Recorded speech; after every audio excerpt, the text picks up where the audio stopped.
नर्मदे हर.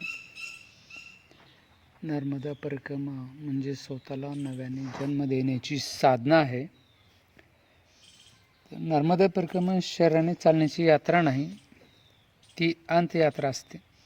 ज्याने परिक्रमा केली आहे ते सांगतात की मी परिक्रमा केली नाही, नर्मदाने माझ्या आत नवीन मी जन्माला घातला. हा अध्याय त्या आतल्या पुनर्जन्माचा, त्या शांततेचा, त्या बदलाचा आहे, जो परिक्रमेच्या शेवटच्या दिवशी नाही तर पहिल्या दिवशी सुरू होतो. परिक्रमेची पहिली अनुभूती काय येते तर आत एक झंकार उठतो. पहिला दिवस संपला की लक्षात येते आपण घरापासून लांब आलो तरी स्वतःजवळ आलो आहोत. ज्या गोष्टी वर्षानुवर्षे त्रास देत होत्या, दुःख, भीती, असुरक्षितता, त्या चालता चालता कुठेतरी मागे पडतात. मग नर्मदा किनाऱ्याचा अंतर्मनाचा एक आरसा असतो, ज्याला आपण म्हणू की नदीकाठी बसले की जाणवतं. नदी वाहते पण मन थांबतं. किनाऱ्यावर बसताना मन स्पष्ट होतं. जो आपल्याला नको आहे ते नदी घेऊन जाते, जे आपल्याला हवं आहे ते किनाऱ्यावर सावकाश ठेवतं. मन शांती मिळते. परिक्रमेमध्ये बाबा, साधू आणि भेटणारे लोक आपल्याला आपलंच दर्शन देतात. परिक्रमेतील प्रत्येक बाबा, परिक्रमावासी, प्रत्येक निरागस गावकरी एखादा धडा देऊन जातो. कोणी संयम शिकवतो, कोणी सहनशीलता, कोणी विश्वास, तर कोणी देणं म्हणजे मिळवणं हा मंत्र शिकवतो.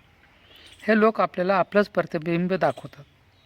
शरीर थकलं तरी मन मजबूत होतं. दिवसाला 25 ते 30 किलोमीटर चालताना शरीर थोडं थकू शकतं, पण मनावरचा थकवा दिवसागणिक उतरतो. एक वेळ येते जेव्हा तुम्हाला जाणवतं, मी आधी कधी इतका मजबूत होतो का? हा पुनर्जन्मच आहे, मनाचा, ऊर्जेचा आणि अस्तित्वाचा. मग परिक्रमेमध्ये जप, ध्यान, मौन ही तर पुनर्जन्माची 3 साधनं आहेत. परिक्रमेमध्ये आपल्याला 3 गोष्टी शिकवते की जप म्हणजे मन स्थिर करतो, आणि ध्यान म्हणजे मन शांत करतो, मौन म्हणजे मन शुद्ध करतो. या 3 साधना एकत्र आल्या की मनाची धूळ खाली बसते आणि आतली शक्ती उघडते. मग परिक्रमा शिकवते की मार्ग नेहमीच असतो. काही ठिकाणी वाट संपल्यासारखे दिसते, पण तिथेच एखादा परिक्रमावासी म्हणतो, भाऊ इथून डावीकडे जा, वाट आहे. जगात ते असंच असतं. वाट हरवली तरी मार्ग असतो, हा विश्वासच आतल्या पुनर्जन्माचा पाया आहे. संकटे म्हणजे नर्मदेची परीक्षा नाही, ती तिची अनुभूती आहे. काही दिवस पायात सुचतात, कधी अन्न मिळत नाही, कधी पाऊस, कधी ऊन, कधी एकटेपणाच मित्र होतो. हे संकट नाही, हे परिवर्तनाचं बीज आहे. यातूनच नवीन जन्माला येतो दृढ मन, निर्भय हृदय आणि कृतज्ञ आत्मा. परिक्रमेच्या शेवटी दिसणारा नवा मी. परिक्रमा पूर्ण होत आलं की मनात एकाच गोष्टीचा उदय होतो, आता घरी जाणार. तो माणूस मी नाही, नवीन मी आहे. हा नवीन मी म्हणजे कोण? शांत आहे, स्थिर आहे, संयमी आहे, प्रेमळ आहे, कृतज्ञ आहे आणि स्वतःची शक्ती ओळखणार आहे. हा पुनर्जन्म आहे. हर हर नर्मदे. परिक्रमेने दिलेला पुनर्जन्म पुढे कसा टिकवायचा बघा ना. रोज 5 मिनिटे नर्मदेचा जप करा. आठवड्यातून एकदा नदीकाठ, नदी फोटो घ्या.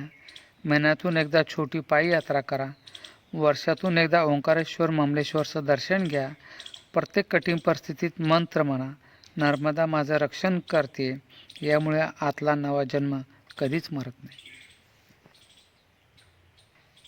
परिक्रमा एका ओळीत म्हणायचं असेल तर जीवनाला दिलेला दुसरा जन्म आहे.